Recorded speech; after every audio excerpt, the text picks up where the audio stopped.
दोस्तों, अगर आप भी टॉप एमएनसीज में as a software engineer job करने की सोच रहे हो, जैसे Google, Microsoft, Amazon, Flipkart, Ola, Uber, Zomato, Shiprocket, इन जैसी कंपनीज में अगर आप as a software engineer job करने की सोच रहे हो, तो यार इन कंपनीज में as a software engineer job पाने के लिए सबसे इंपॉर्टेंट चीज़ है जो आपको जॉब क्रैक करने में हेल्प करेगी, वो है DSA, data structures and algorithms. अब यार डाटा स्ट्रक्चर एंड एल्गोरिदम्स ऐसी चीज़ है ना जिसको अगर आपने स्टेप बाय स्टेप नहीं पढ़ा तो यार ये कभी ख़त्म ही नहीं होने वाली। आप इसको पढ़ते ही रह जाओगे हैं, और फिर आप इसका बोलोगे यार ये तो ख़त्म ही नहीं हो रहा यार।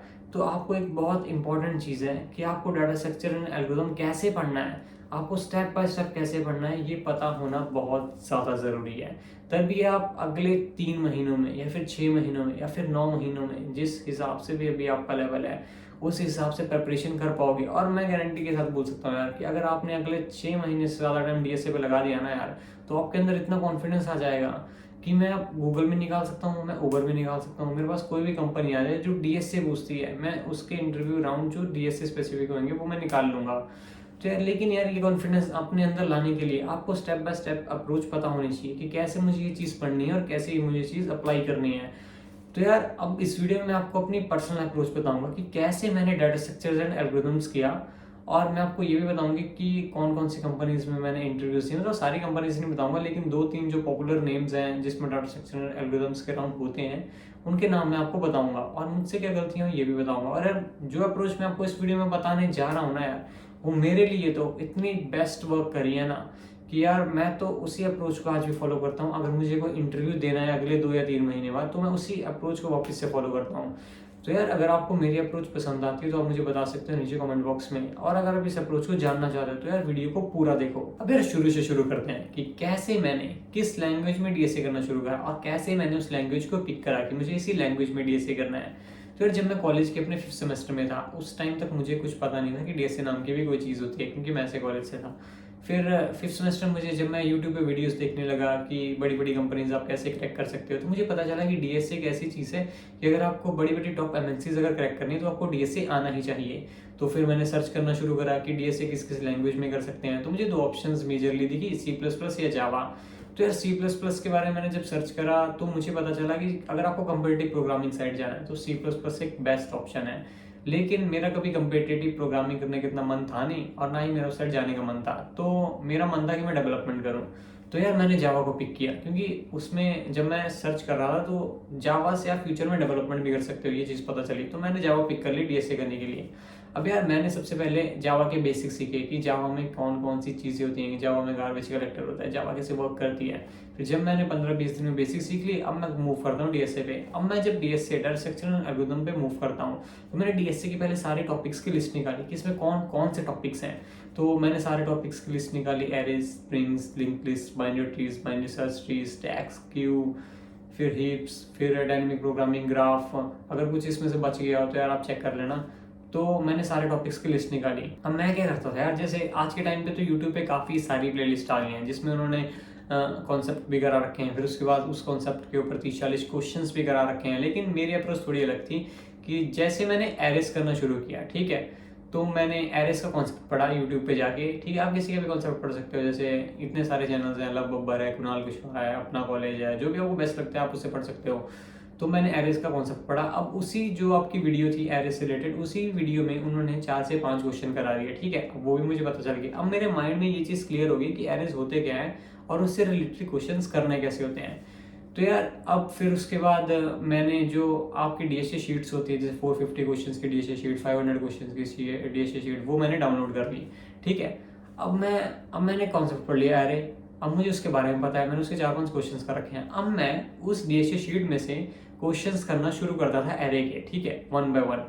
तो क्या करता था मैं कि जैसे मैंने डीएसए शीट पे क्लिक करा तो वो क्वेश्चन ओपन हो जाता था जीएफजी पे या लीड कोड पे। अब कुछ लोग बोलते हैं यार कि डीएसए शीट्स फॉलो नहीं करनी चाहिए, वो यार उनकी अपनी प्रेफरेंस है। लेकिन मुझे तो ये लगता था कि जब आप लीड कोड पे भी जाते हो तो वहाँ पे भी आप टैग से फिल्टर करते हो कि कौन से क्वेश्चन माइक्रोसॉफ्ट ने पूछे हैं, कौन से क्वेश्चन गूगल ने पूछे हैं, कौन से बेस्ट क्वेश्चन इंटरव्यू के लिए। लेकिन यार डीएसए शीट्स में आपको एक सीक्वेंस में मिलता है कि जो क्वेश्चंस मेजरली कंपनी से पूछे हैं उन शीट्स में वही होते हैं। तो सेम ही चीज़ है यार, या तो आप लीड कोड पे टेक्स्ट लगा लो या फिर आप डीएसए शीट डाउनलोड करके वहाँ से क्वेश्चंस करना शुरू कर दो। ये मुझे लगता है, ये मेरा ओपिनियन है। बाकी आप क्या सोचते हैं मुझे आप नीचे कमेंट बॉक्स में बता सकते हो। तो यार मैं एरेस करना शुरू किया, मुझे उसके कॉन्सेप्ट्स पता चल गए और उसके बाद एरेस के बाद मैंने उस वीडियो को देखा, मुझे पता चल गया कि एरेस के क्वेश्चन होते कैसे हैं। तो यार अब डीएसए शीट से मैं एक एक क्वेश्चन पे क्लिक कर रहा हूँ, अब वो मुझे रीडायरेक्ट करेगा जीएफजी या फिर लीड कोड पे। तो यार अब मैं उस क्वेश्चन को करने की ट्राई करता था, ठीक है, पहले मैं उस क्वेश्चन को खुद से करने की ट्राई करूँ, अगर मुझसे वो क्वेश्चन नहीं होता है तो मैं जाऊँगा लीड कोड डिस्कशन पे, फिर मैं वहां से पढ़ने की कोशिश करूँ कि और लोगों ने कैसे कर रखा है जो मैं नहीं सोच पा रहा हूँ, ठीक है। फिर मैं लीड कोड डिस्कशन से पढ़ा, अब फिर उसके बाद खुद करने का ट्राई किया, अगर मुझसे फिर भी नहीं होता है तो मैं आर्टिकल पढ़ूंगा, और उसके बाद आर्टिकल से भी अगर नहीं होता है तो फिर मैं क्वेश्चन को ऊपर से कॉपी करूंगा और मैं यूट्यूब पे जाके पेस्ट कर दूंगा। अब मैंने YouTube पे उस क्वेश्चन को जाके सर्च किया तो यार काफ़ी सारी वीडियोस आ जाती हैं। अब आपको जो बेस्ट आपका कंटेंट क्रिएटर लगता है, जो आपको लगता है कि बेस्ट डीएसए की वीडियोस बनाता है, अगर आपको उसकी वीडियो दिखती है, उनकी वीडियो दिखती है, तो आप उनकी वीडियो पे क्लिक करके उस क्वेश्चन को समझ सकते हो। ये यार मेरी अप्रोच थी, मतलब मैं ऐसे ही करता था, पहले किसी टॉपिक का कॉन्सेप्ट पढ़ा, फिर उसके क्वेश्चंस किए उसी जो आपको वीडियो में करा रखे हैं, फिर डीएसए शीट से जो अगर एरेस के 50 क्वेश्चन है फिर वन बाय वन उन क्वेश्चंस को करूंगा, अगर वो क्वेश्चन मुझसे नहीं हो रहा तो लीड कोड डिस्कशन पे जाऊंगा, वहां से भी समझ नहीं आ रहा तो आर्टिकल्स पढ़ूंगा, उसके बाद मैं यूट्यूब वीडियो देखूंगा उस क्वेश्चन से रिलेटेड। अब यार अब जैसे आपने 50 क्वेश्चंस किए, तो अगर आपने अपनी एक नोटबुक नहीं बनाई होगी ना कि ये क्वेश्चन मैंने कैसे किया, इसकी ब्रूट फोर्स अप्रोच कैसे, मतलब ऐसे हाईलाइट पॉइंट्स लिख लिए, तो आपको यार ऐसे हाईलाइट्स पॉइंट्स अगर नहीं लिखे रहा तो यार जब आप रिवीजन करने लगते हो तो काफ़ी सारी दिक्कतें आती हैं।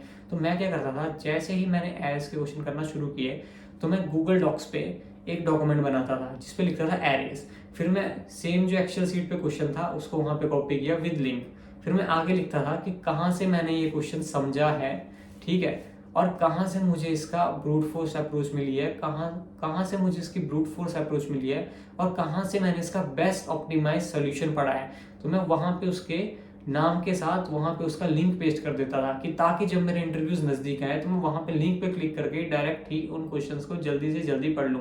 तो ऐसे करके यार मैंने एरेस का गूगल डॉक्यूमेंट बनाया, ठीक है, ऐसे ही मैंने एरेस कॉन्सेप्ट पढ़ा यूट्यूब से, फिर उसके क्वेश्चंस करे एक्सेल सीट से, मतलब डीएसए शीट से, फिर मैंने उसके रिवीजन के लिए फ्यूचर के लिए अपना भी एक गूगल डॉक्यूमेंट बनाया, फिर मैंने ऐसे स्ट्रिंग्स के क्वेश्चन करे, ऐसे लिंक लिस्ट के क्वेश्चन करे, ऐसे बाइनरी ट्रीज के क्वेश्चन करे, ऐसे बाइनरी सर्च ट्रीज के क्वेश्चन करे, ग्राफ, क्यूब, डायनेमिक प्रोग्रामिंग, ऐसे ही मैंने हर एक डीएसए का जो कॉन्सेप्ट होता है ना ऐसे ही क्वेश्चन करे।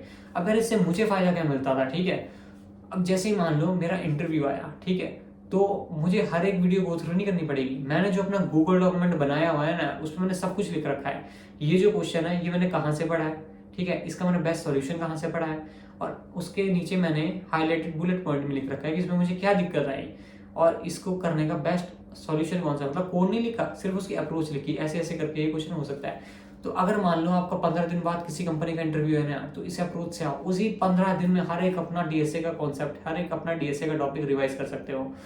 तो यार अब मैंने इस प्रिपरेशन से काफ़ी सारी कंपनीज में इंटरव्यू दिए हैं, ठीक है, मतलब मैंने काफ़ी स्टार्टअप्स में भी इंटरव्यू दिए हैं और मैंने एक बिग एमएनसी का इंटरव्यू दिया माइक्रोसॉफ्ट का, ठीक है। तो मैंने ऐसे करके, अब वो मेरा क्लियर हुआ नहीं हुआ, ठीक है, वो एक अलग कॉन्सेप्ट है यार, कहाँ पे दिक्कत रह गई, कहाँ पे कमी रह गई, उसके बारे में किसी और वीडियो में बात करेंगे। अब जैसे मैंने और स्टार्टअप्स के इंटरव्यू भी दिए हैं। अब स्टार्टअप्स में क्या होता है यार, जनरली जो आपके मिड कैप स्टार्टअप्स होते हैं उनमें तो डीएसए पूछते हैं, लेकिन जो अर्ली स्टेज स्टार्टअप्स होते हैं उनमें डेवलपमेंट के ऊपर ज़्यादा फोकस होता है। तो फिर अब मैंने स्टार्टअप्स में भी इंटरव्यू दिया, जैसे मैंने प्रोजो में इंटरव्यू दिया, वहाँ पे मेरे से पूछे गए थे डीएसए के क्वेश्चन, शिपरॉकेट में मैंने इंटरव्यू दिया, वहाँ पे भी 1-2 राउंड डीएसए के थे। तो मैंने इंटरव्यूज तो दिए यार। अब यार जो अप्रोच मैंने फॉलो करी डीएसए पढ़ने के लिए, उससे यार मुझे तो इतना ज़्यादा कॉन्फिडेंस आ गया था ना यार कि एटलीस्ट अब मैं किसी भी डीएसए इंटरव्यू को टैकल कर सकता हूँ बड़ी आसानी से।